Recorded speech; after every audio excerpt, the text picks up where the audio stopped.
hein, Simon Pierre, on a envie de parler de cette autre actualité pour donc pallier aux besoins urgents liés donc à l'incendie du dépôt d'hydrocarbures de Kaloum. Le FMI vient donc d'octroyer 71 millions de dollars US à la Guinée.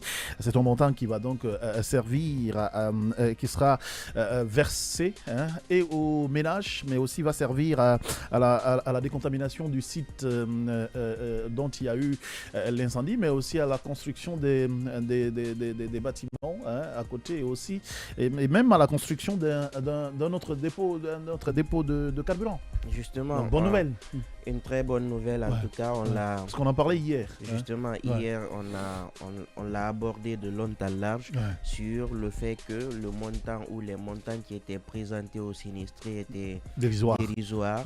Et au-delà, on a dit qu'on n'a pas fait ce qu'on appelle fait appel à une expertise pour déterminer l'origine de l'incendie, mais aussi de pouvoir faire une évaluation pour estimer en valeur pécuniaire ce qu'on appelle la réparation du dommage ou le fait de couvrir l'assiette de la réparation.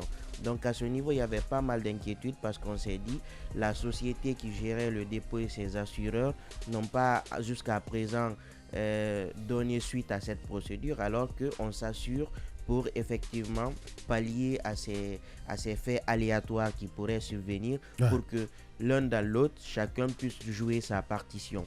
Maintenant, aujourd'hui, c'est de dire que c'est quand même une très grande nouvelle, une bonne nouvelle pour non seulement les sinistrés, mais pour toute la République de Guinée. Mais il faut aussi s'interroger sur est-ce que c'est un prêt ou c'est un don. Parce qu'on dit c'est décaissé en faveur. Oui, mais on te parle du FMI. Voilà, on sait quand même. Non, je ne pense pas que le FMI puisse être une institution de charité jusqu'à hauteur de 71 millions de dollars octroyés à un pays. J'aurais compris. C'est vrai, il y a des politiques de RSE, mais là, 71 millions de dollars, c'est pas 71 000 francs guinéens. Donc aujourd'hui, c'est de dire aussi en contrepartie qu'est-ce que la Guinée va donner au FMI. Il faut aussi s'inquiéter là-dessus parce que on va vous dire on envoie, mais il faut aussi s'inquiéter sur la contrepartie.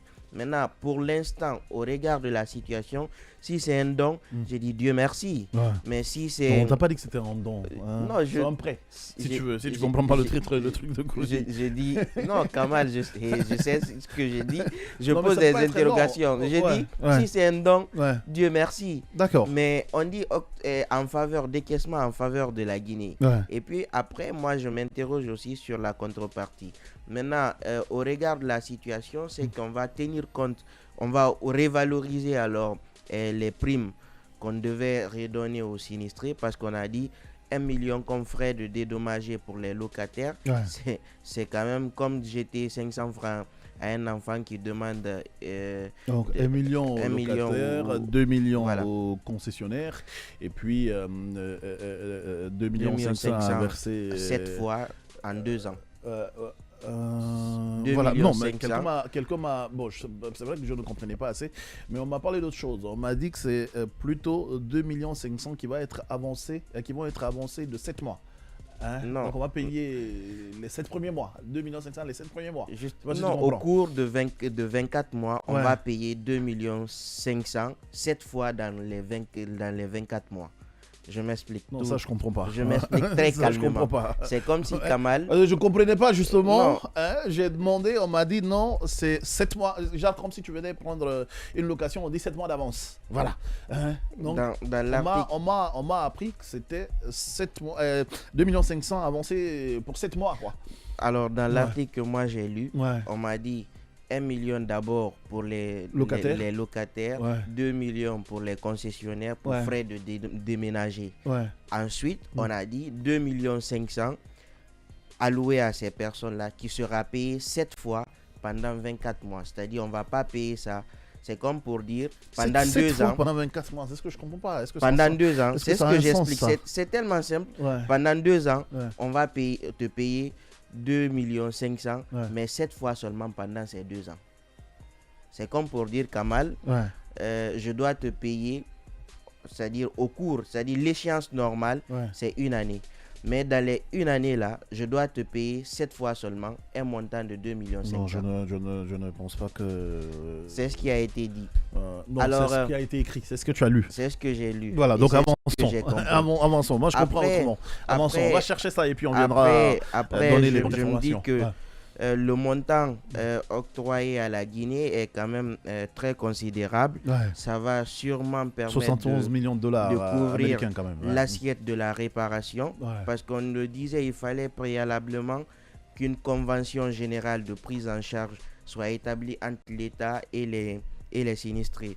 Donc s'il n'y a pas eu de convention générale de prise en charge, ce montant-là va permettre sûrement d'établir cette convention-là. Après avoir remis ces primes aussi à ces sinistrés, l'autre question, c'est aussi de désinfecter non seulement le site, ensuite reconstruire les infrastructures, les bâtiments, des hôpitaux et même des écoles.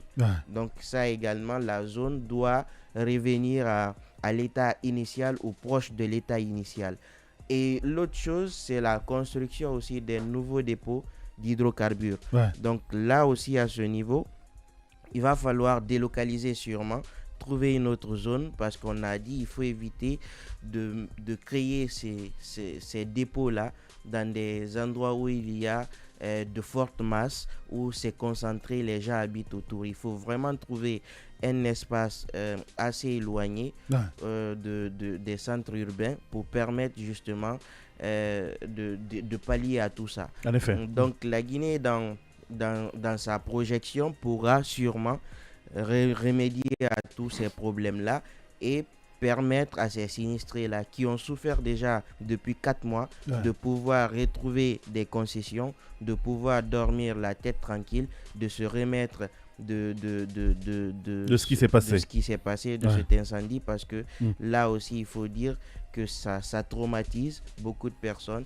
Et au regard de la situation qui s'est passée récemment, qu'on vous propose des miettes au regard de tout ce qui s'est passé, comme si les gens avaient demandé à ce qu'il y ait explosion. Non, ce qui est arrivé, c'est un désastre qui est arrivé, et c'est à l'État surtout de prendre ses précautions à l'avance, de pouvoir dire le fait de situer avoir un tel dépôt au cœur de la ville, ça pourrait être dangereux. Et aussi aujourd'hui, c'est pas que le seul, ça c'est une expérience, il faudrait penser aussi dans les zones où il y a de la concentration, tout ce qui pourrait en tout cas être inflammable, des combustibles ou tout autre qui pourrait être dangereux pour ceux qui habitent autour, de commencer déjà à penser s'il faut délocaliser, à défaut s'il faut exproprier autour.